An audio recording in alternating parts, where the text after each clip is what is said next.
Avance au large, sois sans crainte, désormais ce sont des hommes que tu prendras, dit le Seigneur.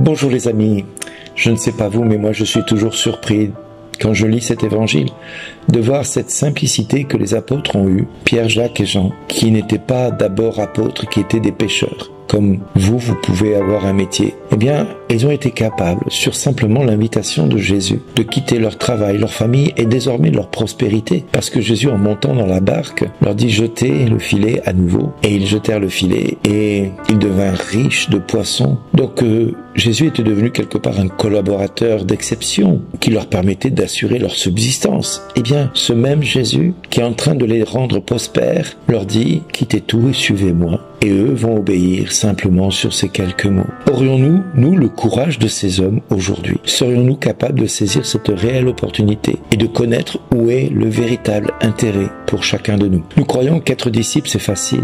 Nous croyons qu'être disciple, il suffit d'aller à la messe le dimanche, qu'il suffit de se confesser, qu'il suffit de dire le chapelet, qu'il suffit de faire ceci ou cela. Non, être disciple, c'est se mettre à la suite du Christ. Être disciple, c'est accepter de marcher sur les pas du Christ, sur les pas des apôtres. Être disciple, je le répète, sur la base du texte de Luc, c'est de le laisser monter dans notre barque, dans celle qui est notre vie de tous les jours, qui se veut, je dirais, sécurisante pour nous, mais le laisser monter dans cette barque et le laisser se reposer à nos côtés, alors que quelque part peut-être la tempête fait rage tout autour. Il nous demande de le laisser se servir de nous. Peut-être que nous n'en avons pas envie, mais c'est le laisser quand même. De lui permettre de nous montrer vers où nous orienter. Peut-être que nous n'avons pas envie de bouger. Et peut-être que notre existence pourrait devenir à ce moment-là un peu plus fécond que ce qu'elle est, en le laissant agir dans notre vie. Mais pour cela, faut-il accepter qu'il nous dérange dans notre zone de confort, qu'il nous sorte de notre zone de confort, qu'il nous invite à aller voir plus loin, d'aller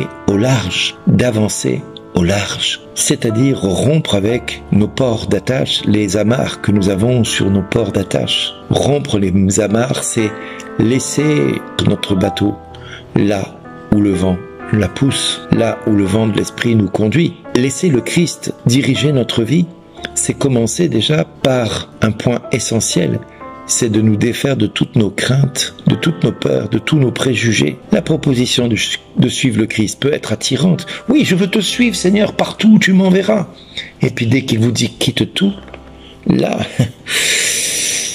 le problème se pose et nous avons nos amarres qui restent bien ancrées sur le port que nous ne voulons pas laisser. Or, le Christ appelle tous les hommes, toutes les femmes à tout quitter pour le suivre, à renoncer à tout ce qui nous sécurise. Si nous voulons aller aux États-Unis, nous n'avons pas le choix. Nous devons prendre soit le bateau et risquer de sombrer dans les océans, soit nous risquons de prendre l'avion et nous risquons de nous écrouler si l'avion tombe en panne. Dans les deux cas, nous risquons de périr.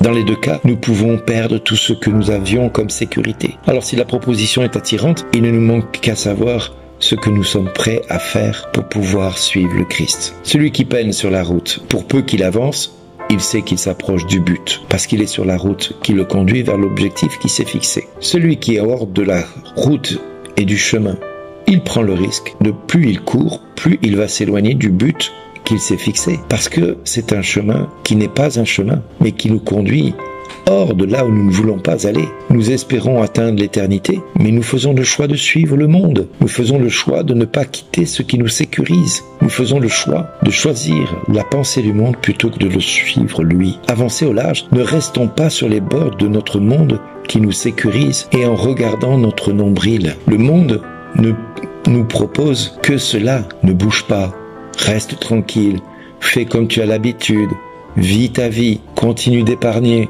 continue de travailler, continue de faire ceci, continue de faire cela. Tu ne peux pas laisser ceci, tu ne peux pas laisser cela. Mais pourquoi les apôtres ont-ils osé le faire? Pourquoi les apôtres ont-ils osé tout laisser pour suivre le Christ? C'est que dans les deux mots que Jésus leur a lancés, ils ont entendu l'amour leur parler. Et si tu ne lâches pas ton port d'attache, c'est que tu n'as pas rencontré l'amour. Tu prétends connaître Jésus, mais tu ne connais pas l'amour. Tu prétends connaître le Fils de Dieu, mais tu ne connais pas l'amour. Tu prétends être chrétien, mais tu ne sais pas qui est ton Père. Tu ne le connais pas. Donc tu ne peux pas lâcher le port qui t'attache. Tu es encore relié à ton cordon ombilical et qui t'empêche d'être pleinement un enfant.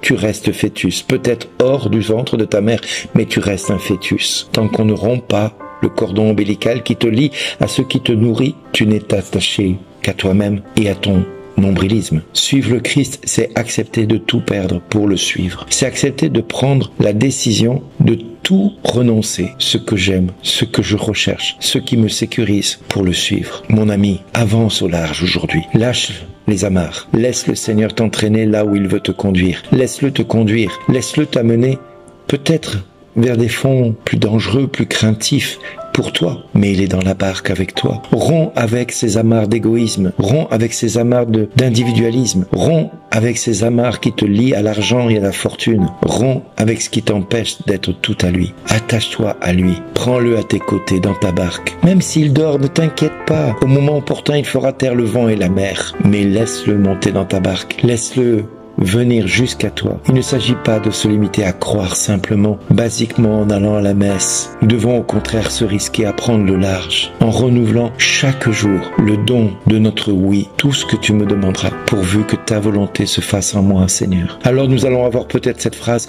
mais comment cela va-t-il se faire? Comment vais-je pouvoir vivre? Eh bien, regardons les saints qui ont quitté leur vie de noblesse, comme Saint François, pour suivre le Christ. Ils ont perdu même leurs propres vêtements pour s'attacher à Christ. Ils ont renoncé à tout ce qui les sécurisait pour s'attacher à l'amour. Et c'est l'amour qui leur a fait prendre les bonnes décisions. Et on parle encore d'eux aujourd'hui. Parlerons-nous de toi dans quelque temps encore? Qui du monde et de toi citeront leur histoire, leur aventure, leur parcours. Si on déclare quelqu'un de saint, c'est parce que son parcours a révolutionné quelque chose dans l'humanité qu'il a fréquentée. C'est qu'il a accepté de se laisser conduire, même au travers des tempêtes, même au travers des conflits avec l'Église, même avec les rejets qu'ils ont pu vivre pour suivre le Christ avant et envers et contre tout. Oui, soyons de véritables disciples, devenons disciples du Christ. Et pour cela, n'hésitez pas aujourd'hui à faire le bon choix. Lâchez les amarres, avancez au large et confiez-vous à Dieu. Merci d'exister.